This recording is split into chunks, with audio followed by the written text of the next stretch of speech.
Hi hello வணக்கம், நான் தான் உங்கள் chef Dheena. Welcome back to chef Dheena's kitchen. எல்லோரும் எப்படி இருக்கீங்க? நல்லா இருக்கீங்களா?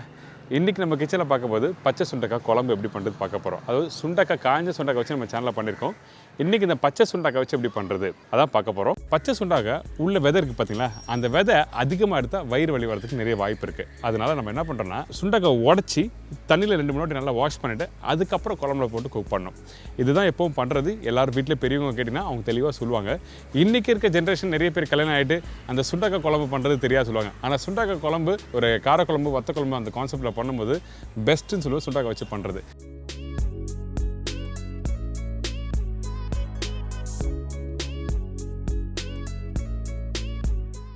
இதோட ஒரு அருமையான cauliflower pepper fry. Pepper fry சொன்னே நிறைய விதம் இருக்குது. அந்த வெங்காயம் தக்காளி கொஞ்சம் மசாலாமாக ரெடி பண்ணிவிட்டு அதுக்கப்புறம் காலிஃப்ளவர் இதோட போட்டு ஒன்றா வேக வச்சு அதுக்கப்புறம் தேவையான அளவுக்கு பெப்பரை போட்டு எப்படி மிக்ஸ் பண்ணி எந்த டைமில் எப்படி குக் பண்ணணும்னு சொல்லிட்டு தெளிவாக இன்றைக்கி செய்முறையில் கொடுத்துருக்கேன். குழந்தைங்களுக்கு ரொம்ப ஸ்பைஸியாக இருக்குன்னா இதில் தேங்காய் ஆட் பண்ணியிருப்பேன். நீங்கள் ஸ்பைஸ் கொஞ்சம் கம்மி பண்ண கேட்டிங்கன்னா அந்த டைமில் தேங்காய் யூஸ் பண்ணிக்கலாம்.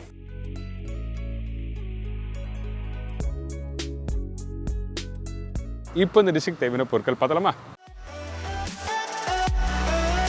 பச்சை சுண்டைக்காய் 150 கிராம், சின்ன வெங்காயம் 20-25 நம்பர், தக்காளி 2 நம்பர், பூண்டு 15-20 நம்பர், குழம்புத்தூள் 1 டேபிள் ஸ்பூன், மஞ்சத்தூள் 1/4 டீஸ்பூன், டீட்டி பெருங்காயம் 1/4 டீஸ்பூன், கருவேப்பிலை தேவையான அளவு, கொத்தமல்லி தேவையான அளவு, கடுகு 1/4 டீஸ்பூன், வெந்தயம் தாளிப்புக்கு தேவையான அளவு, புளி 1 லெமன் சைஸ், உப்பு தேவைக்கேற்ற, நல்லெண்ணெய் குக் பண்ணுறதுக்கு தேவையான அளவு. இதாங்க இந்த ப்ரிப்பரேஷன் தேவையான பொருட்கள். இன்றைக்கி நம்ம பார்க்க போது சுண்டக்காய் குழம்பு சொன்னோம் பார்த்தீங்களா. அதுக்கு நம்ம என்ன பண்ண கேட்டிங்கன்னா ஃபஸ்ட்டு அந்த சுண்டக்காவை உடச்சி க்ளீன் பண்ணி எடுக்க போகிறோம். அதனால் அந்த சுண்டக்காய் மேலே இருக்க அந்த ஒரு காம்பு இருக்கும், அந்த காம்போட நீங்கள் அப்படியே போட்டு குக் பண்ணால் கொஞ்சம் கசப்பு தன்மை வரும். அதனால் அந்த மேலே இருக்க காம்பை எடுத்துகிட்டு நல்லா வாஷ் பண்ணுங்கள். வாஷ் பண்ணிவிட்டு கையிலே உடைக்கலாமா கேட்டிங்கன்னா கண்டிப்பாக உடைக்க முடியாது, நல்லா அழுத்தமாக இருக்கும். அதனால் கிச்சன் மேடை அப்படி இல்லைனா வீட்டில் கட்டிங் போர்டு இருக்கா, அந்த கட்டிங் போர்டில் வச்சு நீங்கள் லைட்டாக ப்ரெஸ் பண்ணலாம். ஒன்றா ப்ரெஸ் பண்ணுறதுக்கு கஷ்டமாக இருக்குன்னா நம்ம வீட்டில் தோசை கரண்டி இருக்குல்ல, அந்த கரண்டி வச்சு லைட்டாக ப்ரெஸ் பண்ணால் சீக்கிரமாக உடையும். இந்த மாதிரி ஒரு ஈஸியான ஸ்டைலில் நீங்கள் வீட்டில் பண்ணிக்கலாம். இதுக்கப்புறம் இந்த விதையை எடுக்கிறது நான் ஸ்டார்டிங்கே சொன்னேன், வயிறு வலி இருக்கணும். கண்டிப்பாக நீங்கள் விதையை எடுத்துக்கணும். அதுக்காக நீங்கள் முழுசாக எடுக்கணும் அவசியம் இல்லை. ஒரு 10% இருக்கிறதுனால தவறு எதுவுமே இல்லை. முடிஞ்ச வரைக்கும் ஒரு 80-90% அளவுக்கு நீங்கள் இந்த விதையை எடுத்துருங்க. சுண்டக்காய் பெரும்பாலும் நம்ம சாப்பிட்றது உடம்புக்கு எதுக்கு நல்லது கேட்டிங்கன்னா, நம்ம ஜுரம் வருதுன்னு வச்சுங்க, அந்த டைமில் சுண்டக்காய் சாப்பிட்றது நல்லது.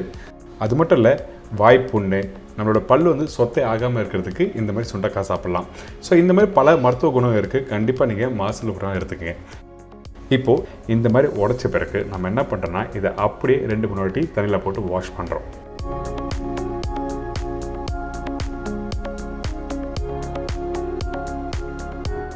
திருப்பி 100 வாட்டி போட்டு வாஷ் பண்ணினா உங்களுக்கு என்ன கேட்டிங்கன்னா அந்த சுண்டக்காய் முடிஞ்சிருக்க விதை வந்துடும்.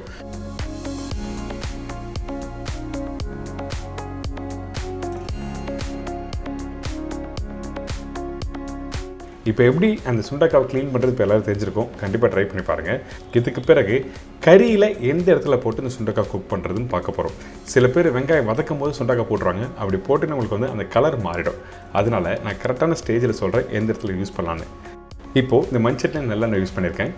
இந்த ப்ரிப்பரேஷன் நல்லெண்ணெய் யூஸ் பண்ணுங்கள். நல்லெண்ணெய் யூஸ் பண்ணால் தான் அந்த டேஸ்ட் நல்லாயிருக்கும், அந்த வாசனை நல்லாயிருக்கும். கடுகு, வெந்தயம்,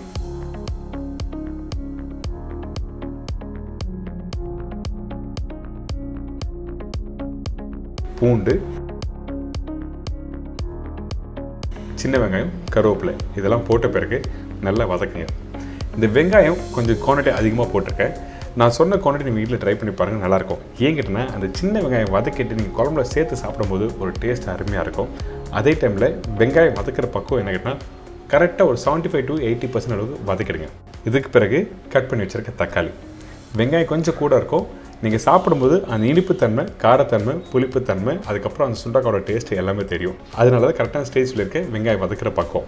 இந்த தக்காளி போட்ட பிறகு கொஞ்சம் மஞ்சத்தூள், உப்பு, பெருங்காயம் இதெல்லாம் போட்டு லைட்டாக வதக்குங்க.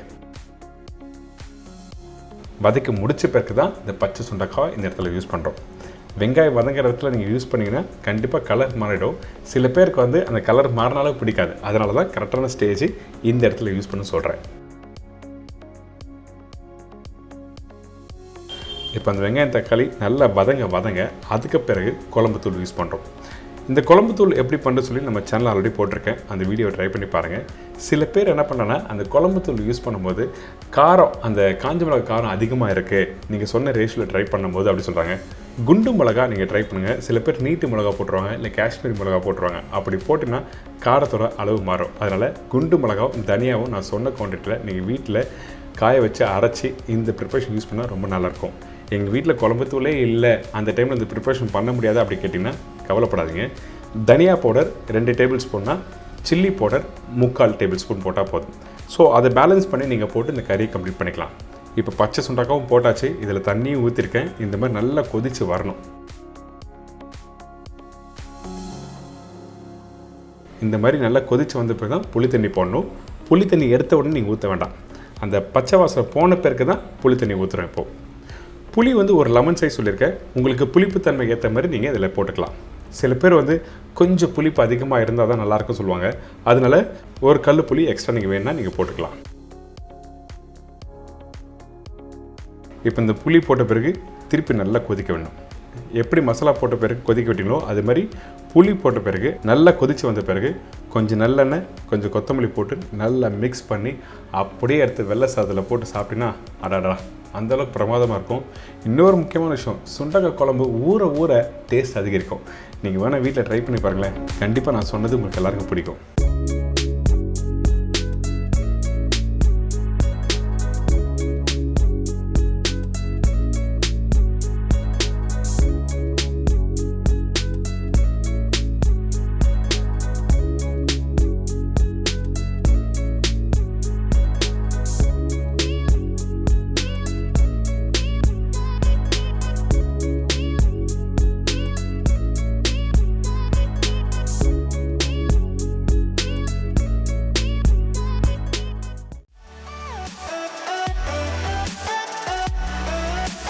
காலிஃப்ளவர் பெப்பர் ஃப்ரை தேவையான பொருட்கள்: காலிஃப்ளவர் ஒரு முழு பூ, மீடியம் சைஸ் வெங்காயம் 2 நம்பர், மீடியம் சைஸ் தக்காளி 3 நம்பர், முழு சோம்பு 1/4 டீஸ்பூன், இஞ்சி பூண்டு பேஸ்ட் 1 டேபிள் ஸ்பூன், மஞ்சத்தூள் 1/4 டீஸ்பூன், சில்லி பவுடர் 1 டீஸ்பூன், தனியா பவுடர் 2 டீஸ்பூன், மிளகு பவுடர் 1 டேபிள் ஸ்பூன், சோம்பு பவுடர் சிறிதளவு, கொத்தமல்லி தேவையான அளவு, கருவேப்பிலை தேவையான அளவு, தேங்காய் பேஸ்ட் 1 டேபிள் ஸ்பூன், உப்பு தேவைக்கேற்ற, எண்ணெய் குக் பண்ணுறதுக்கு தேவையான அளவு, நெய் 3/4 டீஸ்பூன். இதாங்க இந்த ப்ரிப்பரேஷன் தேவையான பொருட்கள். நான் இன்றைக்கி காலிஃப்ளவர் பெப்பர் ஃப்ரை பண்ண போகிறேன் சொன்னேன் பார்த்தீங்களா. ஃபஸ்ட்டு நம்ம என்ன பண்ண போகிறோம் கேட்டிங்கன்னா, அந்த காலிஃப்ளவரை ஃபஸ்ட்டு க்ளீன் பண்ணிவிட்டு அதுக்கப்புறம் ப்ரிப்பேர் ஸ்டார்ட் பண்ண போகிறோம். அதனால் நல்லா சூடாக இருக்க தண்ணியில் கொஞ்சம் மஞ்சத்தூள், உப்பு,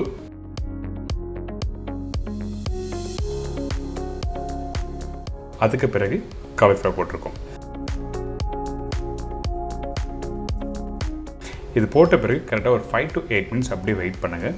அதுக்கு பிறகு இந்த காலிஃப்ளவரை எடுத்து ப்ரிப்பரேஷன் ஸ்டார்ட் பண்ணுங்கள். அப்போ தான் அந்த காலிஃப்ளவரில் இருக்க அந்த சின்ன சின்ன பூச்சிலாம் இருக்கும் பார்த்தீங்களா, அது எல்லாமே க்ளீன் ஆகும். நீங்கள் எப்பவுமே ஒரு காலிஃப்ளவர் ப்ரிப்பரேஷன் பண்ணும்போது டெஃபினட்டாக நீங்கள் இந்த மாதிரி பண்ணிவிட்டு தான் அடுத்த ஸ்டெப் போயிருக்கணும். எடுத்த உடனே ரன்னிங் வாட்டரில் வாஷ் பண்ணிவிட்டு நீங்கள் ப்ரிப்பரேஷன் பண்ணக்கூடாது. கண்டிப்பாக காலிஃப்ளவர் யூஸ் பண்ணும்போது சின்ன சின்ன பூச்சிலாம் இருக்கும். அதனால தான் ஃபஸ்ட்டு க்ளீன் பண்ணிவிட்டு யூஸ் பண்ண சொல்கிறேன். அடுத்தது இந்த மண்சட்டியில் கொஞ்சம் எண்ணெய் போட்டிருக்கேன். எண்ணெய் சூடான பிறகு கொஞ்சம் சோம்பு போட்டிருக்கேன். இந்த சோம்பு நல்லா பொரிஞ்சு வருது பார்த்தீங்களா, அந்த டைமில் கொஞ்சம் கருவேப்பிலை போடுங்க. அதுக்கு பிறகு பொடிசாக கட் பண்ணி வச்சுருக்க இந்த வெங்காயம். இந்த வெங்காயம் எந்த அளவுக்கு வதங்கணும்னு கேட்டிங்கன்னா, கரெக்டாக ஒரு 80 to 90% அளவுக்கு வதங்கியிருக்கணும். கொஞ்சம் கோல்டன் ப்ரௌன் கலர் வரும். அந்த டைமில் இஞ்சி பூண்டு பேஸ்ட்டை போடணும்.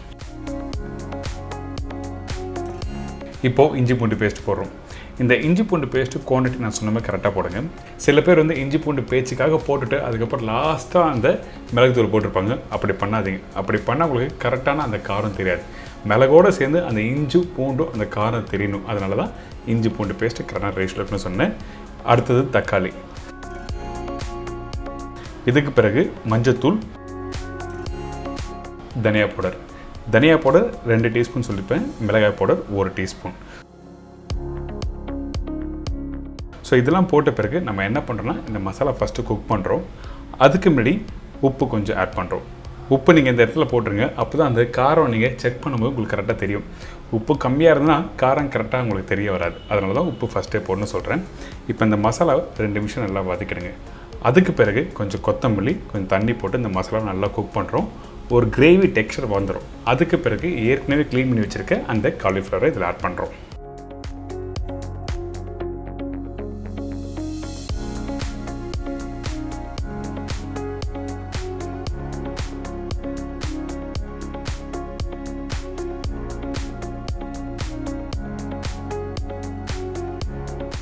பார்த்தீங்களா, இந்த வெங்காயம் தக்காளி நல்லா தொக்கு மாதிரி ரெடியாக இருக்குது. இந்த இடத்துல க்ளீன் பண்ணி வச்சுருக்க அந்த காலிஃப்ளவர் இதில் ஆட் பண்ணுறோம்.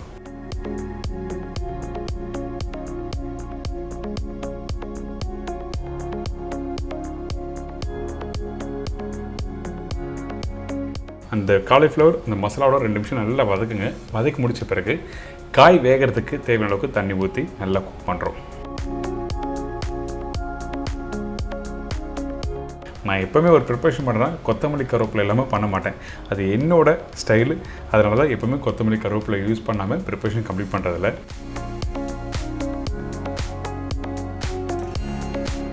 ஸோ இப்போ இந்த மசாலா ரெடி ஆகிடுச்சில்ல, கொஞ்சம் கிரேவியாக இருக்கும். ஒரு மூடி போட்டு கரெக்டாக வேக விடுங்க. வேகிறதுக்கு குறைஞ்சபட்சம் ஒரு 5 to 8 minutes டைம் எடுக்கும். இப்போது கரெக்டாக ஒரு 70 to 80% நல்லா வெந்திருக்கு. இந்த இடத்துல நல்லா தேங்காய் ஃபைன் பேஸ்ட்டாக அரைச்சி இதில் ஊற்றுறேன்.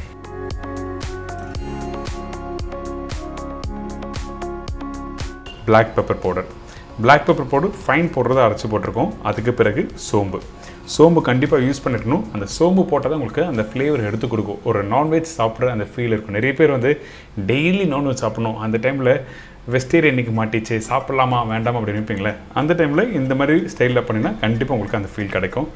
அதுக்கு பிறகு கருவேப்பிலை கொத்தமல்லாம் போட்டு நல்லா மிக்ஸ் பண்ணி அப்படியே எடுத்து சர்வ் பண்ணால் அடாடாடா, அந்தளவுக்கு ஒரு அருமையான ப்ரிப்ரேஷன் ரெடி. ஃபைனலாக கொஞ்சம் நெய் போட்டுரும்.